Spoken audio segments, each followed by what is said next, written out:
મહાભારતનું યુદ્ધ જ્યારે ચાલતું હોય છે ત્યારે કર્ણ અર્જુનને મારવા માટે હજારો બાણની વર્ષા કરે છે.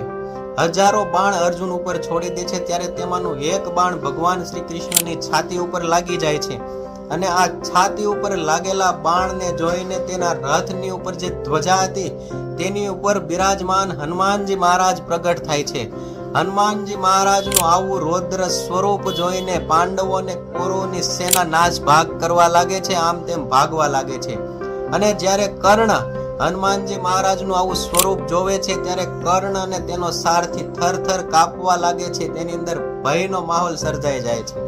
ત્યારે ભગવાન શ્રી કૃષ્ણ કહે છે કે આ સતયુગ નથી, આ દ્વાપર યુગ છે. આ દ્વાપર યુગમાં હનુમાનજી મહારાજ તમારું આવું કોઈ રૌદ્ર સ્વરૂપ જોઈ નહીં શકે. જો તમે થોડી વાર માટે કર્ણની સામે જો આના આ સ્વરૂપમાં રહ્યા તો તમારું તેજ જોઈને કર્ણ ભસ્મ થઈ જશે.